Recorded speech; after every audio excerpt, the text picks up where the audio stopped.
Hello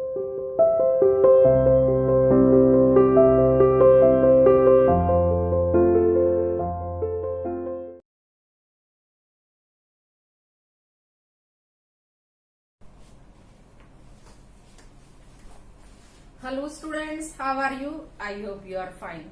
Students, we are doing chapter number 1 of third book. Name of our book is Social and Political Life.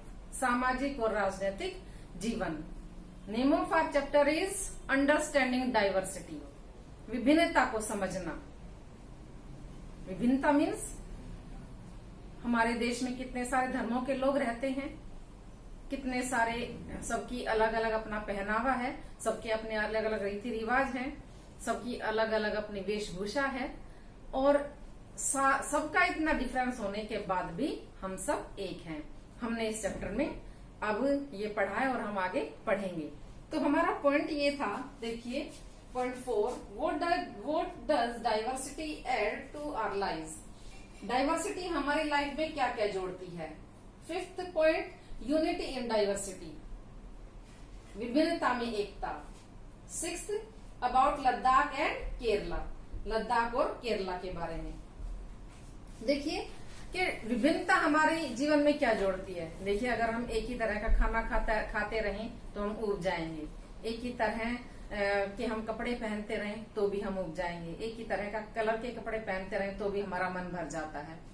तो हम अलग अलग colour के कपड़े पहनते हैं, डेली बदल बदल कर हम खाना खाते हैं चेंज करके. तो इससे क्या है, हमारे जीवन में एक खुशी आती है, एक जो है जीवन को जीने का एक आनंद आता है. उसके बाद है अब ये कि हम अलग अलग तरह की कहानियां भी पढ़ते हैं जो हमें अच्छी लगती हैं. डिफरेंट टाइप्स की कहानियां हमारी बुक्स में होती हैं, वो हम पढ़ते हैं जो हमें बहुत आनंद देती हैं. अब है डाइवर्सिटी इन इंडिया, कि हमने पढ़ा इसमें कि diversity in India means Bharat में इतने सारे स्टेट्स हैं, इतने सारे यूनियन टेरिटरीज हैं, सबकी अपनी कल्चर है. तो कितनी सारी विभिन्नता है हमारे देश में, इतनी सारी विभिन्नता किसी भी कंट्री में देखने को नहीं मिलती है. अब जैसे जैसे हम अपने काम की तलाश में एक स्थान से दूसरे स्थान पर जाते हैं या एक स्टेट से दूसरे स्टेट में जाते हैं तो हम वहां की कल्चर को भी अपनाना शुरू कर देते हैं. तो वो भी हमारे जीवन में थोड़ा सा चेंजमेंट आ गया कि हमारी अपनी भी कल्चर है और हम जहाँ पर बसे जाकर, जहाँ काम की तलाश में हम गए, वहाँ के रीति रिवाजों को, वहाँ की जो लोगों की परंपराएं हैं उनको हम अपनाते हैं. तो इससे हमारे जीवन में नवीनता भी आती है और खुशी भी आती है. अब हमने पढ़ा या इसमें देखिए लद्दाख के बारे में. लद्दाख देखिए बिल्कुल नॉर्थ में है, हमारे नॉर्थ वेस्ट में, और केरला बिल्कुल साउथ वेस्ट में है. लद्दाख हमेशा बर्फ जमी रहती है और केरला में कहाँ पर है, बिल्कुल पानी के, समुद्र के किनारे. एक तरफ समुद्र है, अरेबियन सी है, दूसरी तरफ केरला में हिल्स हैं और लद्दाख में साल के ज्यादातर महीनों में बर्फ जमी रहती है. लेकिन वहां की देखो कितनी क्लाइमेटिक कंडीशंस भी डिफरेंट हैं, कल्चर भी अलग है और वहां पर बौद्ध धर्म को मानने वाले लोग रहते हैं. दूसरा है केरला.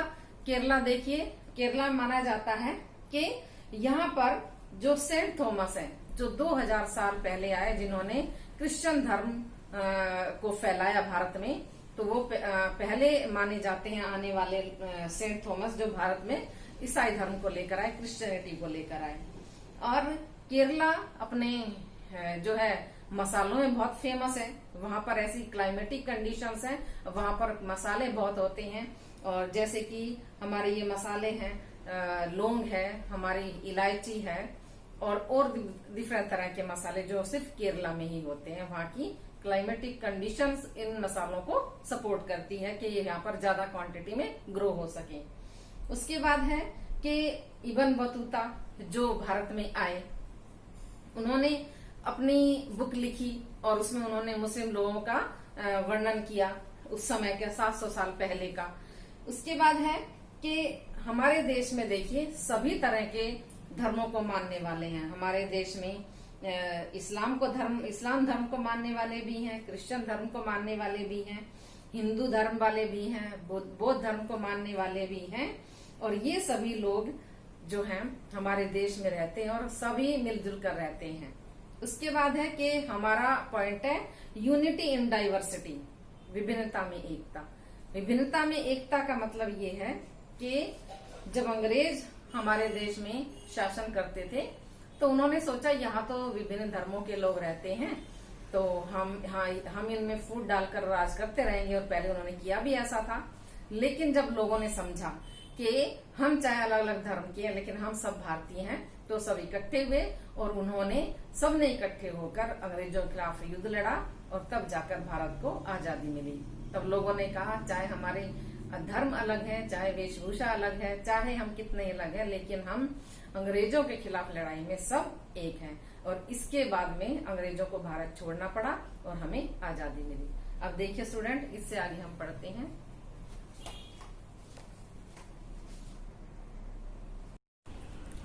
अब देखिए unity in diversity. Uni means एकता, डाइवर्सिटी विभिन्नता, विभिन्नता में एकता। हमारे देश में विभिन्नता में एकता कैसे है? देखिए इतने सारे धर्मों के लोग रहते हैं, इतने सारे स्टेट्स हैं, सबकी अपनी कल्चर है, फिर भी हम सारे के सारे एक हैं, हम सारे भारतीय हैं, हम सारे इंडियन हैं।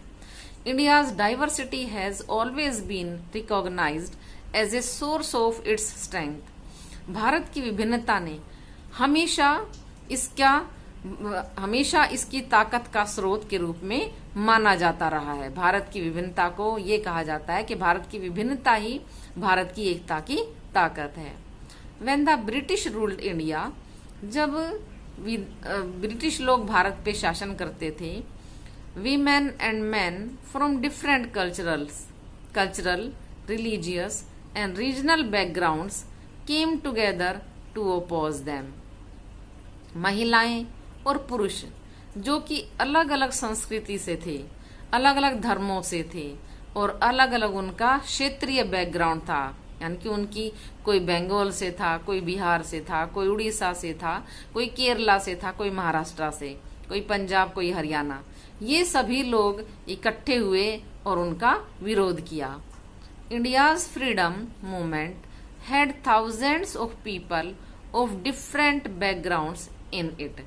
भारत की जो स्वाधीनता संग्राम का जो मूवमेंट है उसमें हजारों लोग विभिन्न पृष्ठभूमि से थे। They work together to decide joint actions। They went to jail together and they found different ways to oppose the British। They worked together to decide joint action। उन्होंने इकट्ठे काम किया। क्या निश्चय किया उन्होंने? कि वो इकट्ठा अपना एक्शन लेंगे। किसका? ब्रिटिश लोगों का विरोध करने का। और वो इकट्ठे जेल भी गए। और दे फाउंड डिफरेंट वेज, और उन्होंने अलग अलग तरीके, सभी धर्मों के लोगों ने इकट्ठे होकर ब्रिटिश लोगों का अपोज करने के अलग अलग तरीके अपनाए। Interestingly the British thought, British लोगों ने सोचा, the British thought they could divide Indians. British लोगों ने सोचा वो भारत के लोगों को, भारतीयों को बांट सकते हैं। Because they were so different, क्योंकि वो इतने ज्यादा अलग अलग हैं। मीन्स कोई हिंदू है, कोई मुस्लिम है, कोई सिख है, कोई बौद्ध है, कि वो बहुत अलग अलग हैं, तो हम इनको जो है इनको हम अलग अलग कर देंगे। And then continue to rule them, और फिर हम भारत पर शासन करना जारी रखेंगे। But the people showed how they could be different and yet be united in their battle against the British. लेकिन लोगों ने ये दिखा दिया कि वो चाहे कितने ही अलग अलग हों, फिर भी ब्रिटिश लोगों के खिलाफ लड़ाई में वो सब लोग यूनाइटेड हैं, वो सब लोग एक हैं, वो सब लोग इकट्ठे हैं। तो देखिए ये एक इंडियन पीपल्स थिएटर एसोसिएशन का एक सॉन्ग है। ये देखिए जो उन्होंने लिखा वो किसके संदर्भ में है? एक जो जलियांवाला बाग हत्याकांड हुआ था उसके बारे में है ये। देखिए दिस सॉन्ग वाज सung after the Jallianwala Bagh massacre in Amritsar, in which a British general opened fire on a large group of unarmed peaceful people, killing many and wounding even more. ये सॉन्ग इसके बारे में लिखा गया है कि जो जलियांवाला बाग हत्याकांड हुआ था, इसमें क्या है कि जलियांवाला बाग का जो बहुत लार्ज स्केल पे लोगों को मारा गया था अमृतसर में, जलियांवाला बाग जो जगह है, जिसमें ब्रिटिश जनरल डायर थे उस समय, उन्होंने गोलियां बरसानी शुरू कर दी थी। बहुत बड़ी संख्या में लोग वहां पर मौजूद थे, उनके पास अनआर्म्ड, उनके पास कोई हथियार नहीं थे। बड़े शांतिपूर्वक तरीके से वो अपना विरोध जता रहे थे, और जो शांति प्रिय लोग थे उनमें से बहुत सारों को मार दिया गया और बहुत सारे लोग घायल हो गए। मैन एंड वीमेन, पुरुष और स्त्रियां, हिंदूज, उनमें हिंदू थे, सिख थे एंड मुस्लिम भी थे, रिच एंड पुअर, अमीर और गरीब थे, had gathered to protest against the British. वो सभी लोग ब्रिटिश लोगों का विरोध करने के लिए इकट्ठे हुए थे। देखो, उनके पास कोई हथियार नहीं थे, बड़े शांतिपूर्वक तरीके से वो विरोध करने के लिए इकट्ठे हुए थे। और लेकिन वहां पर उस समय अमृतसर में जनरल डायर थे, उन्होंने इतने सारे लोगों के ऊपर गोलियां बरसानी शुरू कर दी, और पता नहीं हजारों लोग वहां पर, कितने ही लोग वहां पर मारे गए, कितने ही घायल हो गए, कितनों ने ही बाद में दम तोड़ दिया। This song was composed and sung to honor the memory of those brave people. ये सॉन्ग, ये गाना उन लोगों के सम्मान में और उन लोगों की याद में बनाया गया है। देखिए इस सॉन्ग को, don't forget the days of blood O friend. दोस्तों, जो जिन दिनों में खून बहा करता था लोगों का, उन दिनों को मत भूलना, क्योंकि अंग्रेज लोग क्या करते थे, सीधा ही गोलियां मार दिया करते थे। जो भी उनको दिखता था कि ये हमारा विरोध कर रहा है, तो बिना किसी ट्रायल के, बिना किसी भी जो है उनके खिलाफ, उनको कोई हेल्प नहीं दी जाती थी कानूनी, और उनको मार दिया जाता था। Don't forget the days of blood O friend. दोस्तों, ये जो जिन दिनों में खून बह रहा है, उन दिनों को मत भूलना। In the midst of your happiness remember to shed a tear for us. जो आप खुशी के दिन आज बिता रहे हो, जो आप खुश हो आज, उनके बीच में हमारे ऊपर, हमारे लिए एक आंसू भी हमारी याद में बहा देना, हमें याद करके। जो हमारे वीर सपूत, जो हमारे स्वतंत्रता सेनानी मारे जा चुके हैं, उनकी याद में ये लिखा गया है कि हमारे लिए जो जलियांवाला बाग में मारे गए थे। The Hunter has torn away every single flower.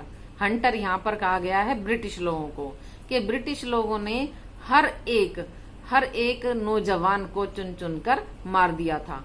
Do plant a flower in the desert garden dear friend. प्यारे दोस्तों, आप इस वीरान जंगल में एक फूल उगाओ।